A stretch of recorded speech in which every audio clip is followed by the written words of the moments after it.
안녕하세요 구독자 여러분. 제가 예전에 몽둥이 같은 대추나무라 해가지고 돈방 잘라 놓은 거거든요. 이렇게 땡강 잘라 놨는데 이만큼 자랐습니다. 이만큼. 어휴, 한 카트에 잡히지도 않습니다. 엄청. 그거 대추도 잘라 놨는데 1년 만에 요만큼 열었습니다. 대추도 이렇게 더덜더덜. 그러니까 오래된 대추나무는 저렇게 몽탕 잘라 가지고 이렇게 하실 수 있다는 거 하나 더 가르쳐 드리고요. 그리고 지금 이렇게 귀농하시고 귀촌하시고 또 이제 조그마한 텃밭 하시면서 이렇게 도심을 오가면서 이렇게 하시는 분들, 텃밭 채소 어떻게 하면 제일 경제적인지 그걸 제가 하나 말씀드리겠습니다. 일체 모든 밭이 뭐 한쪽 면으로만 돼 있는 것은 아니고요. 그래서 이제 동서남북으로 이렇게 밭이 형성이 되어 있는데요. 제일 먼저 키가 큰 순위로 이렇게 칠 것 같으면 밭의 각진 부분, 밭이 그러니까 남쪽이죠. 이렇게 밭을 사각형으로 놓고 봤을 적에 정남향이라면은 제일 뒤쪽, 정사각으로 쳤을 적에 그게 북쪽이 향하겠죠. 북쪽에다가 나무를 심으면은 밭에 그늘이 지지 않습니다. 그러니까 북쪽으로 이제 봤을 때는 심어졌는데 실제 햇빛을 보는 거리는 남쪽이겠죠. 키 순번대로 그렇게 심으면 되고요. 그러면은 밭에 지장 없이 뭐 대추나무라든지 복숭아나무라든지 뭐 이런 거 할 수 있습니다. 지금 저기 심어져 있는 체리, 자두, 포도 있는데요.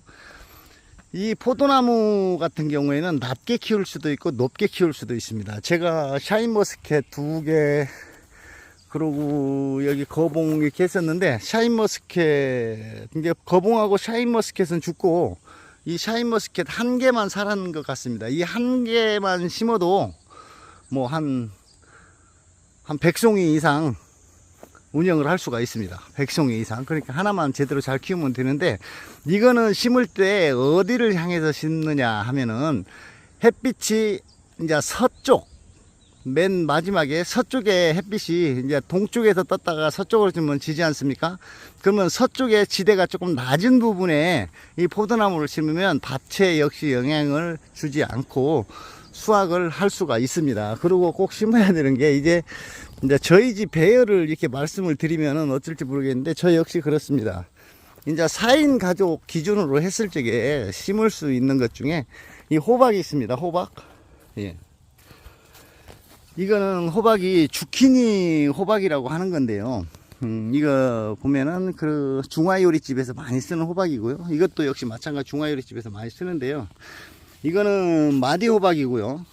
이거는 주키니라는 호박입니다. 이거는 2개만 심고 마디 호박 하나만 심으면 4인 가족이 전혀 뭐 구애받지 않고 계속 지속해서 가을철까지 따먹을 수가 있습니다. 그리고 가지도 역시 마찬가지입니다. 가지도 많이 심으려고 하시지 마시고 4인 가족 기준에서 이 가지 2개만 심으면, 2개만 심으면 뭐 이것도 설이 올 때까지 따먹습니다. 그 대신 관리를 좀 잘 하셔야 되는데, 그리고 이 주의할 점은 가지 같은 경우나 이 주키니 호박 같은 경우에는 햇빛을 정면으로 잘 받아야 됩니다. 만약에 이런 풀 속에 들어가 있으면 호박이 다 썩어버리고 되지 않습니다. 쉽게 얘기해서 요렇게, 제처가 몰라서 풀을 안 맸었는데 그래가지고 몇 개 수확을 못했는데, 지금은 풀 매놓고 나서 호박이 이렇게 탐스럽게 달립니다. 이렇게 저렇게. 그리고 호박이 저렇게 수풀이 우거지게 되면은 이런 형식이 생깁니다. 이런 형식. 이렇게 수풀이 우거지면, 왜냐면 이 숫꽃이 이 호박하고 이렇게 꽃가루 바지가 잘 돼야 되는데 안 되기 때문에 중간에 크다가 이렇게 망가지는 그런 경우거든요. 이제 햇빛이, 그래서 첫째는 잘 들어야 되고, 지금 이게 가루바지가 잘 된 것은 이렇게 싱싱하게 자라고 있습니다. 이제 그러니까 뭐 주키니 호박 하나, 그 다음에 덩쿨성 마디 호박 하나, 가지 2개, 4인 가족 기준에서입니다. 이제 그러고 또 있습니다.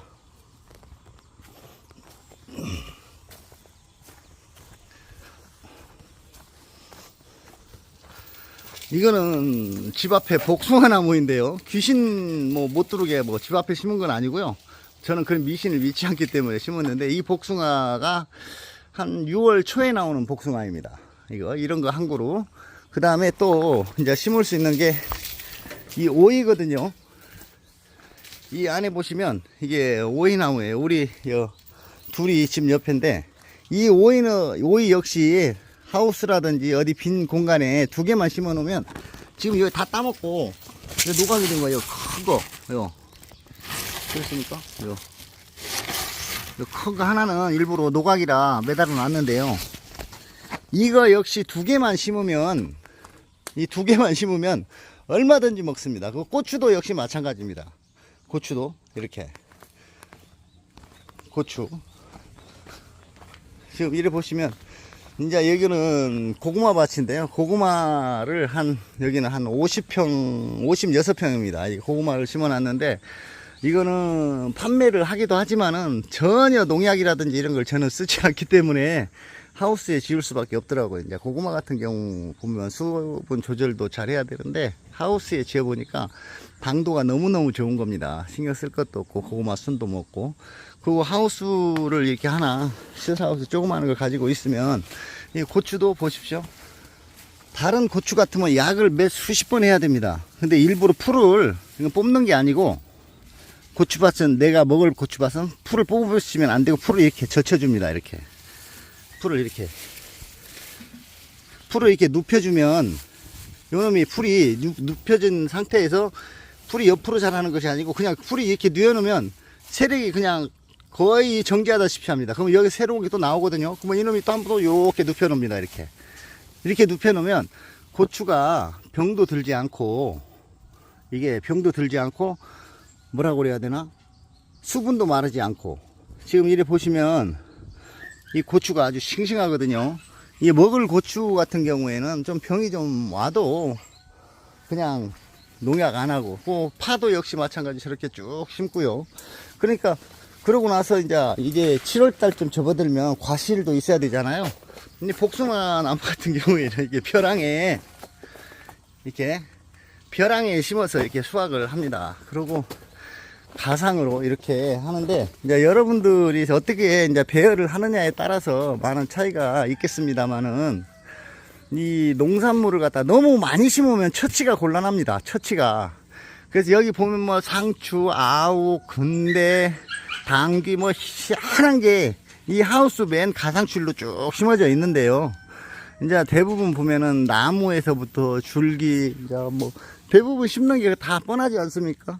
감자, 고구마, 고추, 상추, 아욱, 근대, 가지, 호박 뭐 이런 정도 되는데요. 이런 정도 같은 걸 심을 것 같으면은 약 한 200평 정도만 있으면, 아니면 100평 정도, 더 작으면 50평 정도, 더 작으면은 10평만 있어도 충분히 4인 가족이 1년 먹을 거리가 나옵니다. 그러니까 뭐 무리하게 하시려고 하시지 마시고, 현재 귀촌을 하신 분들, 이제 약간의 텃밭을 운영하시는 분들은 그 방향을 잘 활용하시면 그 그늘을 피해서, 다른 작물의 피해 없이 건강하게 지어서 먹을 수 있다는 거 역시 한번 말씀드렸습니다. 감사합니다.